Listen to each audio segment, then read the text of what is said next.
You probably think that Facebook and Twitter is a great way to connect with your friends, share your opinions, and have some fun. You might think scrolling on TikTok or Instagram is just a harmless way to pass the time. But do you know what these social media giants are really doing to you? Do you know that right behind the scene they are harvesting and exploiting your data without your knowledge and consent? And your data are being used against you to manipulate your behavior and influence your decisions. You might naively think that you are the customer of their product, but what if I told you that for them you are the product? However, this is not the end of the story. Social media companies are not the only ones who are using your data. There are also other groups with more sinister agendas. Do you want to know the truth? Then come with me as we go into the dark secret of social media. Have you ever heard the saying, if you are not paying for the product, you are the product? This is especially true for social media apps like Facebook or TikTok.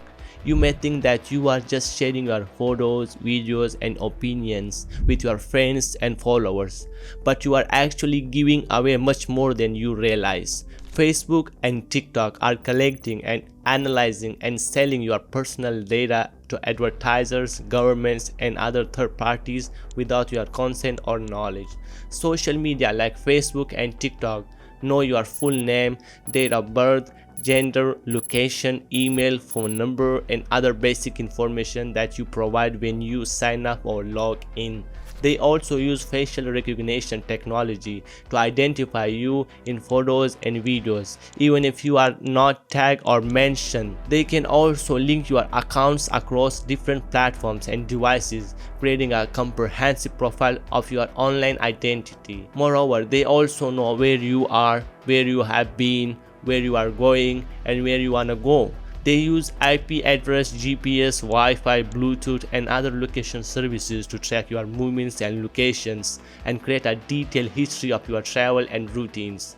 They also know what you like, what you watch, what you comment on, what you share, and what you search for. They use algorithms to check your online behavior and preferences and create a detailed map of your interests, hobbies, passions, and opinions. They can also infer your political affiliation, religious beliefs, sexual orientation, and other sensitive information from your online activity.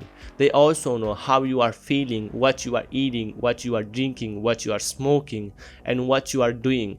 They use sensors, cameras, microphones, and other devices to monitor your physical and mental health and create a comprehensive report of your wellness and lifestyle. They can also detect your mood, your stress level, your sleep quality, and your health risks based on your health data. These are just some of the things that social media platforms know about you. They use this information to provide personalized content and recommendations to keep you engaged on their platform. Once you are hooked, they can sell your data and eyeball to advertisers compared to traditional ads. Social media ads are more effective due to their use of targeted personalized advertising, and advertisers are willing to pay a premium for that. According to some reports, Facebook ranked in more than 135 billion US dollars from ads in 2022, while TikTok earned about 11 billion US dollars in the same year. But your data are not only used to bring you targeted ads, they can also be used to influence your decisions and manipulate your behaviors. In 2014, Facebook conducted a massive psychological experiment on 689,000 of its users without their knowledge or consent. The experiment involved hiding certain emotional words from users, news feeds, and then measuring how that affected their mood and activity on their platform. The results showed that users' emotions were contagious, meaning that seeing more positive or negative posts from their friends made them more likely to post positive or negative content themselves. The phenomenon is called emotional contagion. The details of the experiment were published in a scientific journal called The Proceedings of the National Academy of Science, PNAS. The publication sparked a huge backlash from the public and the media, who accused Facebook for playing with people's feelings for its own benefit. Some even called for a boycott of Facebook or legal action against the company. Facebook tried to apologize for the experiment, but its apology was weak and insincere. The company said that it was sorry for any inconvenience or confusion caused by the experiment, but it did not admit any wrongdoing or promise to stop doing such experiment in the future. Facebook also defended its experiment by saying that it was consistent with its data use policy, which users agree to when they sign up for the service. However, this policy is vague and broad and does not explicitly mention that Facebook can manipulate users' emotions or conduct human research studies on them. But this is just half of the story. Social media giants are not the only one who are using your data. There are other groups out there, groups that are watching you, groups that are using your data for much darker purpose.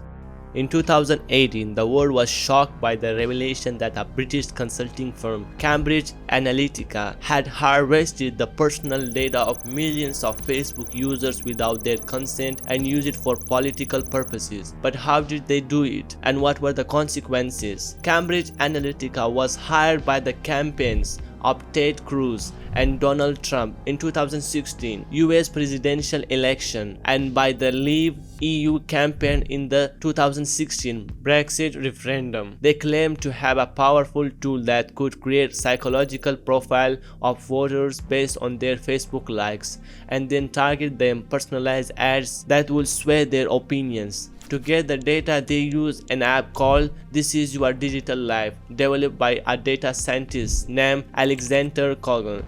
The app was a quiz that asked users to answer some questions about themselves and promised to pay them for their participation. But what the users didn't know was that the app also collected their Facebook data. Not only that, but it also collected the data of their Facebook friends even if they didn't take the quiz or consent to share their data. In total, the app harvests the data of up to 87 million Facebook users, mostly from the US but also from other countries. Cambridge Analytica then used this data to create audience segments based on various criteria such as personality traits, political views, and interests. They also use this segment to design and deliver targeted ads to the users, hoping to influence their voting behavior. For example, they targeted users who were identified as a neurotic or anxious with ads that emphasized the traits of immigration, terrorism, or crime. They targeted users who were identified as open-minded or curious with ads that highlighted the benefits of leaving the EU, such as sovereignty, democracy, or trade. They targeted users who were identified as a conservative or patriotic with ads that prized Trump's policies such as building a wall, banning Muslims, or making America great again. The effectiveness of these ads is hard to measure, but some experts believe that they may have had a significant impact on the outcomes of the elections and the referendum. Cambridge Analytica is hardly the ones who use social media data to manipulate people. There are also powerful people, institutions, even foreign governments who use social media data to control the narrative for their own purposes. They create fake accounts, bots, or trolls and spread lies, rumors, or hate to divide, confuse, or provoke you. They want to make you doubt, fear, or hate your own government, your own society, or your own people. So how we can escape this and protect ourselves from the manipulation of our social media? When you are using social media, be aware of the data that you are sharing online and the risk that it carries. Be selective of the apps that you use and permissions that you grant them. Be careful of the quizzes, surveys, or games that you participate in and the incentives that they offer. Be skeptical of the information that you receive and the sources that it comes from. Be curious about the opinions that you encounter and the evidence that they rely on, and be respectful of the people that you interact with and the diversity that they represent. The data is a goldmine for our age, so we need to protect our data, privacy, and freedom as much as we can. If you enjoyed this video, please give it a thumbs up and don't forget to subscribe to stay in the loop of our next video. As always, thank you for watching. Until next time.